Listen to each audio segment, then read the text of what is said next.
പല വകുപ്പുകളും കൈകാര്യം ചെയ്തിട്ടുണ്ടെങ്കിലും ആഭ്യന്തരം ഇതാദ്യാ. മരുന്ന് പയ്യനല്ലേ, അവന് എക്സ്പീരിയൻസ് ഇല്ലല്ലോ. അതുകൊണ്ട് ഭരണമൊക്കെ ഞാൻ തന്നെയാ. ആയിക്കോട്ടെ. ഓ, വിളിയോട് വിളി. അത് പിന്നെ വിളിക്കാതിരിക്കൂ. സാറിന്റെ ലേഖനം അപാര. ഇനി അങ്ങോട്ട് ശുക്രദേശയാ. തട്ട് ചെണ്ടയ്ക്കും തുട്ടുപാരാർക്കും. അങ്ങനെ ഞാൻ ഉദ്ദേശിച്ചത് മന്ത്രിയായതിന്റെ ചെണ്ടോട്ടും ആഘോഷവും. ഇരിക്കടാ. ഇരിക്കേ. അച്ഛാ ഒരു മിനിറ്റ്. അനുഗ്രഹം മേടിക്കാനായിരിക്കും. ആയിക്കോട്ടെ ആയിക്കോട്ടെ. അച്ഛൻ അവിടെ ഇരിക്കേ. ഇത് മന്ത്രിയുടെ കസേരയല്ലേ, ഇവിടെ ഇരിക്കേണ്ട ഞാൻ ഇവിടെ ഇരുന്നില്ലെങ്കിൽ അവിടെ പട്ടി കയറി ഇരുന്ന് ഇറങ്ങി. ഞാൻ ഉദ്ദേശിച്ചത് ഒരു ബനാന ടോക്കാണ്. പഴഞ്ചൊല്ല് ഷോ കയ്യിൽ നിന്ന് പോയി ഉണ്ടായിരുന്നു. അച്ഛൻ ഒരുപാട് കൊല്ലായിട്ട് ഈ നാടിനു വേണ്ടി കഷ്ടപ്പെടുന്നതല്ലേ, ഇനി കുറച്ചു കാലം റെസ്റ്റ് എടുക്ക്. നമുക്ക് ആരോഗ്യമൊക്കെ നോക്കണ്ടേ? അതെ അതെ, മകൻ ഇവിടെ ഹോം മിനിസ്റ്റർ ആകട്ടെ, അച്ഛൻ ഇനി കുറച്ചു നാള് ഹോമിലെ മിനിസ്റ്റർ ആകട്ടെ. വേണ്ടല്ലേ? ആ അമ്മേ, ഞാൻ ഓഫീസിൽ എത്തിയുള്ളൂ. പിന്നെ അച്ഛൻ അങ്ങോട്ട് വരുന്നുണ്ട്. ആ കുറച്ചു കാലം അവിടെ കാണും. സന്തോഷായില്ലേ? അച്ഛന് ഇഷ്ടപ്പെട്ട ആഹാരങ്ങളൊക്കെ ഉണ്ടാക്കി കൊടുക്കണം. പാലടയും പ്രഥമനൊക്കെ ആയിക്കോട്ടെ. വേണമെങ്കിൽ വീട്ടിൽ ഒരു ATM കൗണ്ടർ ഞങ്ങൾ ഏർപ്പാടാക്കി തരാം. ATM? അതെ, എനി ടൈം മദ്യം ചുമ്മാ അടിച്ച് വീലായിട്ട് വാള് വെച്ചോട്ടെ സാർ. ഇനിയിപ്പോ ആര് ചോദിക്കാൻ? എന്തിനാ സാർ എന്ന് സമയം കളയുന്നത്? ഇപ്പൊ പോയ സന്ധിക്കുമ്പോ വീട്ടിലെത്താം. ഇവിടെ ഞങ്ങൾക്ക് 100 കൂട്ടം പണികളുണ്ടെന്നേ. അച്ഛനോട് നിന്നാലേ നമ്മുടെ പണി നടക്കത്തില്ല. ഓ, എന്തൊക്കെ ആഗ്രഹങ്ങളായിരുന്നു. പോകുന്ന പോക്ക് കണ്ടില്ലേ, CPU കമ്പ്യൂട്ടറിനെ പോലെ. സർ, കളക്ടർ ഗോപിനാഥൻ കാണാൻ വന്നിട്ടുണ്ട്. വെയിറ്റ് ചെയ്യാൻ പറയൂ. കുറെ നേരമായി വെയിറ്റ് ചെയ്യുന്നു സർ. കുറച്ചേരം കൂടി വെയിറ്റ് ഇട്ടയ്യർ സാറേ. Okay sir. ഇയാൾ ആരാ? സ്വാമിനാഥൻ അയ്യർ, M.Com LLB, എന്റെ PA. അയ്യോ, അപ്പൊ ഞാനോ? താൻ വേറെ 8ാം ക്ലാസ്സും കുസ്തിയില്ലേ? അപ്പൊ എന്റെ പോസ്റ്റ്? എടോ, നിന്ന നിൽപ്പിൽ മറുകണ്ഠം ചാടിയ തന്നെ ഞാൻ എങ്ങനെ വിശ്വസിക്കാനാ? ഇനി തിരികെ അങ്ങോട്ട് അവിടെ വിശ്വസിക്കില്ല. അതെന്റെ കുറ്റമല്ല. അപ്പൊ ഞാൻ എന്ത്? താനെന്തേലും ചെയ്യും. അയ്യോ,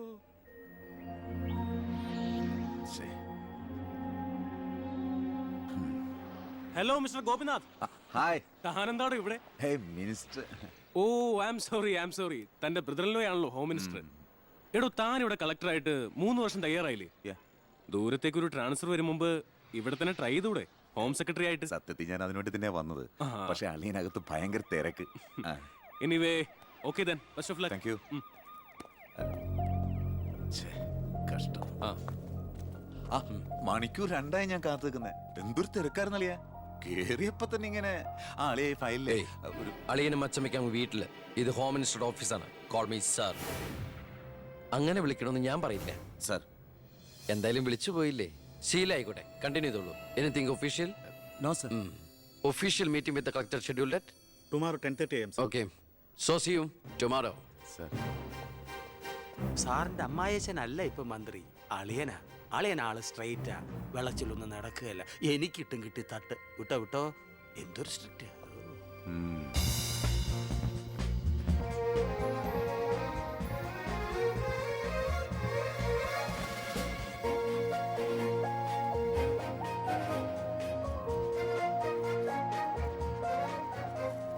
welcome to police conference. Please come sir.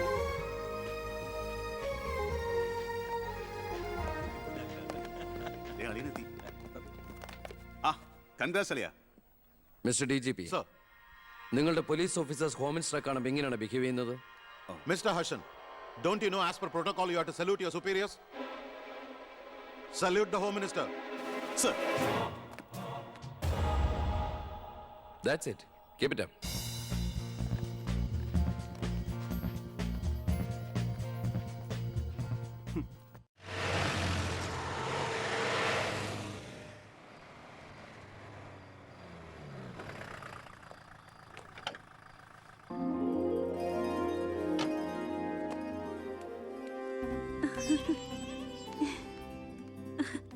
ഏട്ടാ, അമ്മേ,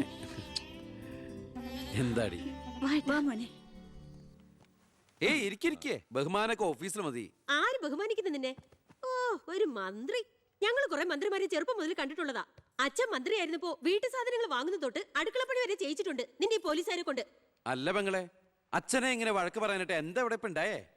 അച്ഛൻ ഇപ്പൊ മന്ത്രിയല്ലെന്നും പറഞ്ഞ് അച്ഛന്റെ മെക്കിട്ട് കയറിയണ്ടല്ലോ. ഒരു മകൻ എന്നല്ലേ ഞാൻ സഹിക്കില്ല കേട്ടോ. ഞാൻ നിന്നോടാ പറഞ്ഞത്. നിന്റെ 5-6 പോലീസുകാരെ ചോദിച്ചപ്പോ നീ പവിയെ അപമാനിച്ചില്ലേ? ഓ, റൂട്ട് അങ്ങോട്ടാണോ? എന്നാ നീ ഒന്നോർത്തോ, തുമ്മിയ തെറിക്കുന്ന മൂക്ക നിന്റെ ഈ മന്ത്രിക്കുപ്പായം. പക്ഷെ പവിയേട്ടൻ എന്നും കാണും ഈ IPS പദവി. എന്റെ പെങ്ങളെ, ഏത് കൊമ്പത്ത് IPS കാരനായാലും ഒരു മന്ത്രിയെ കണ്ടാ ഇങ്ങനെ നിക്കണം. അതാണ് കുഴപ്പം. സംശയം ഉണ്ടെങ്കിൽ ASP ചോദിച്ചോളൂ. എന്റെ പവിയളിയാ. പെങ്ങൾക്ക് ഈയിടെയായിട്ട് പൊതുവിജ്ഞാനം വളരെ വളരെ കുറവായിട്ട് വരികയാണ്. വന്നോ? ആ എവിടെയായിരുന്നു? ഞാൻ നിന്നോട് രണ്ട് ചോദിക്കണമെന്ന് വിചാരിച്ചിരിക്കായിരുന്നു. എന്റെ ഭർത്താവ് നിന്നെ സാറേന്ന് വിളിക്കണം അല്ലേടാ? അയ്യയ്യേ എന്താ അളിയന്മാരൊക്കെ ഇങ്ങനെ കൊച്ചുകുട്ടികളെ പോലെ ചീപ്പാവണേ? ഇതൊക്കെ വീട്ടിൽ വന്ന ഭാര്യമാരോട് പറഞ്ഞ അതിന്റെ മോശം നിങ്ങൾക്കല്ലേ അളിയന്മാരെ? എന്താ എളിയ? ഞാനൊന്നും പറഞ്ഞിട്ടില്ല. അശ്ശോ ഇപ്പൊ തന്നെ ഇവിടെ എല്ലാരും മനസ്സിലാക്കില്ല അവിടെയും എന്തൊരു കഥയുണ്ടെന്ന്. അല്ല എന്റെ പെങ്ങന്മാരാണോ അളിയന്മാരാണോ ഇവിടെ പെണ്ണുങ്ങള്?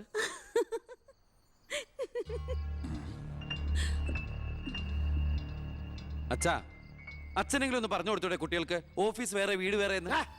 എന്നെ മന്ത്രി കസേരന്ന് എഴുതിപ്പിച്ചു വിട്ടവൻ എന്നോട് മിണ്ടാൻ വരണ്ട. ഞാനല്ലോ എഴുന്നേപ്പിച്ചു വിട്ടത്, ജനങ്ങളല്ലേ. അച്ഛൻ ഇനിയെങ്കിലും മനസ്സിലാക്കണം പൊതുജനം കഴുതയല്ലെന്ന്. അതെങ്ങനെയുണ്ട് അളിയന്മാരെ? എല്ലാരും പോവാണോ? നീ ഉച്ചയ്ക്ക് ഊണ് കഴിക്കാൻ വരുമെന്ന് കരുതി നിനക്ക് ഇഷ്ടപ്പെട്ട പാൽപ്പായസം വരെ ഞാൻ ഉണ്ടാക്കി. അമ്മയ്ക്ക് അറിഞ്ഞൂടെ അമ്മേ മന്ത്രിമാരുടെ തിരക്കൊക്കെ? നീ ഇരിക്കെ. അതെ ഇവിടെ ഇരുന്നാൽ എനിക്ക് ഇങ്ങോട്ട് ഇറങ്ങൂല്ല അമ്മേ. ഇനി ഞാൻ ഇന്ത്യൻ പ്രധാനമന്ത്രി ആയാലും എനിക്ക് അടുക്കളയിൽ ഇരുന്നാലും ഇറങ്ങും. അതിന്റെ സ്വാദം വേറെ തന്നെയാ. അമ്മ ഇങ്ങോട്ട് വന്നേ. ഇവന്റെ ഒരു കാര്യം. അതെ, ഇവിടെ എല്ലാവരും ചേർന്ന് ഏട്ടനെ പുഴുങ്ങി തിന്നാൻ നോക്കി നിൽക്കായിരുന്നു. എല്ലാം വാല് മടക്കിയത് കണ്ടില്ലേ? കാലക്കേട്ട കലക്കണുണ്ട്. ഈ കഞ്ഞില് പയറും ചമ്മന്തിയൊക്കെ കൂടിയിട്ട് കൈയിട്ട് ഇങ്ങനെ കലക്കി എന്തോ സാധനം അറിയോ? കുറച്ച് വേണം. മീനു വേറെ കഞ്ഞി വിളിക്കണം. ഞാൻ തമാശ അമ്മ. എത്ര നേരം അവിടെ നിന്നെ വിളിച്ചു പോകുന്നു? എന്താടി ചെവി കേട്ടൂടാ നിനക്ക്? നിന്റെ ആങ്ങളെ കൂട്ടാനോ അയാളുടെ പുളിച്ച കോമാളിത്തരം കേട്ട് പൊട്ടിച്ചിരിക്കാനല്ലോ നിനക്ക് നേരം? നിന്റെ രണ്ട് ചേച്ചിമാരെ കണ്ട് പഠിക്കടി. അവര് ഭർത്താക്കന്മാരെ ശരണം പറഞ്ഞ് ജീവിക്കുന്ന കണ്ടില്ലേ? അതെങ്ങനെയാ കണ്ണി കണ്ടവരോടൊപ്പം കറങ്ങി നടന്നൊരു വിഴുപ്പിനല്ലേ എന്റെ അല്ലെ കെട്ടിവെച്ചത്? അനാവശ്യം പറഞ്ഞാണ്ടല്ലോ. കൊന്നുകളയും ഞാൻ. അറിയില്ല നിനക്കെന്നെ. എന്റെ മനസ്സാരെങ്കിലും വേദനിപ്പിച്ച അത് ഞാൻ നിന്നോട് തീർക്കും. അളിയ ഒരു മിനിറ്റ് ഒന്നും വന്നേ. ഞാനെന്തോ പറയണോന്ന് വിചാരിച്ചല്ലോ. കഞ്ഞി കുടിച്ചോണ്ടിരിക്കും. എനിക്കെന്തേലും ദേഷ്യം തോന്നിയ വിഷമം തോന്നിയ ഞാനത് നേരിട്ട് തീർക്കും. മേലാൽ ഇത് ആവർത്തിക്കരുത്. എന്താടാ അവിടെ ഒരു ശബ്ദം കേട്ടത്? വിഷു ഒക്കെ ആവാറായില്ല അമ്മ. ഞങ്ങൾ വെറുതെ പടക്കം പൊട്ടിച്ചളിച്ചാ. ഗുഡ് നൈറ്റ് അളിയ. അമ്മ ചെന്ന് കഞ്ഞി കുടിക്കേ.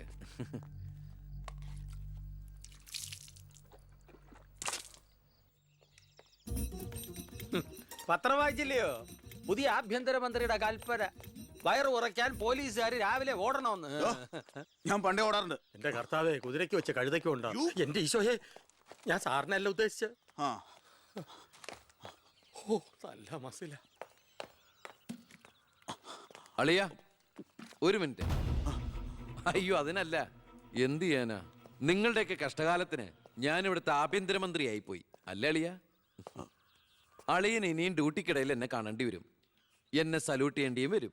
തെറ്റ് കണ്ട ഞാൻ എന്തെങ്കിലും പറയുകയും ചെയ്യും. ആ അരിശം മുഴുവൻ അളിയ വന്ന് പെങ്ങളെടുത്ത് തീർക്കും. അത് കണ്ട ഞാൻ തിരിച്ചടിക്കും. അങ്ങനെ അടിയും തിരിച്ചടിയൊക്കെ ആയിട്ട് പോണ്ടതാണോ അളിയ നമ്മുടെ ഈ മാതൃകാ കുടുംബം? ഒന്നുമില്ലെങ്കിലും നമ്മൾ അളിയനും അല്ലേ അളിയ? അതുകൊണ്ട് ഞാൻ ഇരുത്തി ചിന്തിച്ചൊരു തീരുമാനം എടുത്തു. സെൻട്രൽ ഹോം ഡിപ്പാർട്ട്മെന്റിലേക്ക് അളിയനൊരു ട്രാൻസ്ഫർ ഓൺ ഡെപ്യൂട്ടേഷൻ. ഓർഡർ. നാളെ തന്നെ ജോയിൻ ചെയ്യണം. All the best. എങ്ങോട്ട്? ബീഹാറിലേക്ക്. ബീഹാറിലേക്കോ?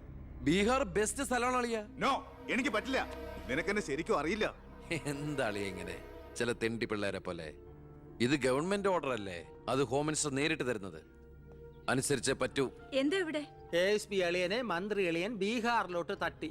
മന്ത്രിയുടെ ഭരണപരിഷ്കാരങ്ങൾ കുടുംബത്തും. ബീഹാറിലേക്കോ? ബീഹാർ ബെസ്റ്റ് സ്ഥലമാണമ്മേ. അല്ല, ഈ ബീഹാർ എന്ന് പറയുമ്പോ എടീ ബീഹാർ ഗംഭീര സ്ഥല. നീ വിഷമിക്കണ്ട, നീ പതുക്കെ പോയാ മതി. പേടിക്കാനൊന്നുമില്ല സാറേ. അവിടെ ചെന്ന് ലല്ലു പ്രസാദുമായി ഒരു ടൈപ്പ് ഉണ്ടാക്കിയാൽ കുശാലല്ലേ കുശാൽ. അയ്യോ ചേടാ, കുടുംബത്തൊരു മന്ത്രി ഉണ്ടായാൽ അതുകൊണ്ട് ഗുണം ഉണ്ടാകേണ്ടത് കുടുംബക്കാർ. ഇതിപ്പോ അളിയന് വേണോ ഗുണം?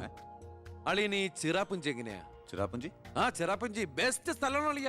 അവിടെ IAS കാർക്ക് എന്താ ഡിമാൻഡ് എന്നറിയോ? നമുക്കൊരു കൈ നോക്കിയാലോ? നീ ബ്രേക്ക്ഫാസ്റ്റ് അമ്മ പേടിച്ചു പോയോ? നമുക്ക് അച്ഛനെ നാഗാലാൻഡിലേക്ക് തട്ടിയാലോ? പോടാ അവിടുന്ന്.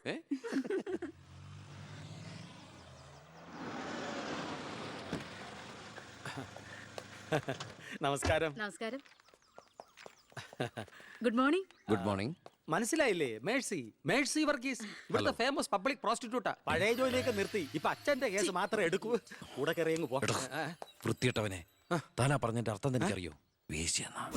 മാഡം മാഡം മാഡം അറിയാതെ നാ ഒന്ന് പിഴച്ചു പോയതാണ്. മാഡം എന്റെ സ്വന്തം അമ്മയെ പോലെയാണ്, സ്വന്തം ഭാര്യയെ പോലെയാണ്. പെങ്ങളെ പോലെയാണെന്നാണ് ഞാൻ ഉദ്ദേശിച്ചത്. എന്താ ഇവിടെ ബഹളം? കയ്യും കബളും കൂടെ കൂട്ടിമുട്ടിയതാ. ഓ, ഈ കള്ളനായിരുന്നോ? ഞാൻ കള്ളനല്ല, കള്ളന് കഞ്ഞി വെച്ചു. സെക്യൂരിറ്റി, തൂക്കിയെടുത്ത് പുറത്താക്കണോ ഇവനെ? ഞാൻ ഉദ്ദേശിച്ചത് ഇയാളൊന്നും ഉദ്ദേശിക്കണ്ട. മേലിൽ മുറ്റത്ത് കാലി കുത്തിപ്പോരുത്. ഞാൻ ഈ കാല് എന്റെ ഉദ്ദേശങ്ങളൊന്നും പഴയതുപോലെ ഫലിക്കുന്നില്ലല്ലോ. തെളിവുകളും സാക്ഷിമൊഴികളും അനുകൂലമാണെങ്കിൽ പിന്നെ ഒന്നും പേടിക്കാനില്ല. സെൽഫോൺ ഒരു പ്രധാനപ്പെട്ട തെളിവല്ല. അതിലേക്ക് ആർക്ക് വേണമെങ്കിലും വിളിക്കാം, തിരിച്ചും വിളിക്കാം. പക്ഷേ ശാരിയുടെ സാക്ഷിമൊഴി പ്രധാനമാണ്.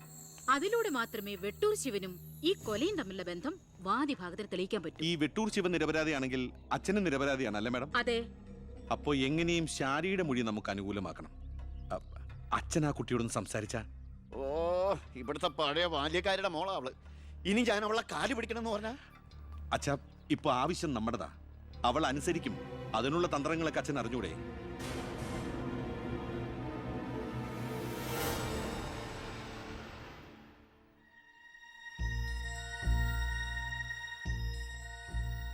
കുറെ നാളായി ഞാൻ വിചാരിക്കുന്നു ഇങ്ങോട്ടൊക്കെ ഒന്ന് ഇറങ്ങണം എന്ന്. സത്യം പറഞ്ഞ സമയം കിട്ടാറില്ല. അല്ല, ഇവളെങ്ങനെ നിർത്തിയാ മതിയോ? കെട്ടിച്ചുടണ്ടേ? അതിന് കല്യാണ ചെലവൊക്കെ ഞാൻ ഏറ്റവും പറ്റിയ പയ്യനെയും കണ്ടെത്താം. നമുക്കിത് ഗംഭീരമാക്കണം, ഒരു ഉത്സവം പോലെ. ഗോപാലപിള്ള സാറിനെ എനിക്ക് മറക്കാൻ പറ്റുമോ? എന്നെ രാഷ്ട്രീയത്തിലേക്ക് കൈപിടിച്ച് കയറ്റിയ രാഷ്ട്രീയ ഗുരുവാണ് നിന്റെ മുത്തച്ഛൻ. മരിക്കാൻ കിടക്കുമ്പോ ഞാൻ അദ്ദേഹത്തിന് കൊടുത്ത വാക്കാ, ഈ കുടുംബം അനാഥാകില്ലെന്ന്. എന്നാ ഞാൻ ഇറങ്ങട്ടെ. ഞാൻ എന്തോ മറന്നല്ലോ. മോളെ, പിന്നെ മോൾക്കറിയാമല്ലോ, നിരപരാധിയായ എന്നെ ഒരു കേസിൽപ്പെടുത്തിയ വിവരം. ആ പ്രതിക്കെതിരെയുള്ള മോളുടെ മൊഴി അതൊന്നും മാറ്റി പറയണം. ഞാൻ സത്യം പറയൂ. എന്റെ മുന്നിൽ വെച്ച് നടന്ന കൊലപാതകത്തിന് കൂട്ടു നിൽക്കാൻ എന്നെ കിട്ടില്ല. തെറ്റ് ചെയ്തവരാരായാലും അവർ ശിക്ഷിക്കപ്പെടണം. ഓ, കുറെ കാലം എന്റെ വീട്ടിൽ നിന്നല്ലേ തള്ളയും മോളും. ഉണ്ട ചോറിന് നന്ദി കാണിക്കാൻ പറ ദേവകിയമ്മ മോളോട്. അമ്മ പറയില്ല. സാറ് പണ്ട് നന്ദി സൂചകമായി എന്റെ മുത്തശ്ശന് കൊടുത്ത വാക്ക് വിധവയായ എന്റെ അമ്മയെ അടിച്ചു തളിക്കാരിയാക്കാമെന്നല്ല, നല്ലൊരു ജോലി വാങ്ങിക്കൊടുത്ത് സ്വന്തം പെങ്ങളെ പോലെ സംരക്ഷിക്കാമെന്നായിരുന്നു. സാറിന്റെ വീട്ടിലെ കരിയും പുകയും കൊണ്ട് എല്ലും മുറിയ പണിയെടുത്തിട്ട് തന്നെയാ എന്റെ അമ്മ എന്നെ വളർത്തിയത്. ഒരു ബാല്യക്കാരിയുടെ കൂലിക്കണക്ക് പറഞ്ഞാ കുറെ കാശ് ഇങ്ങോട്ട് തരാനുണ്ടാവും. ഞാഞ്ഞൂളിനും പത്തി കൊള്ളാം.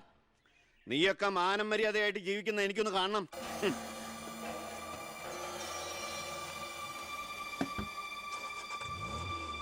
എടാ ഞാനാ. എന്താ അച്ഛാ? ഏയ് നടക്കില്ലടാ. ഇന്ന് അച്ഛൻ അവളുടെ അടുത്ത് പോയി. നാളെ അവൾ അച്ഛൻ്റെ അടുത്ത് വരണം. അച്ഛൻ സമാധാനമായിട്ടിരിക്കെ. ബാക്കിയൊക്കെ ഞാൻ നോക്കിക്കോളാം.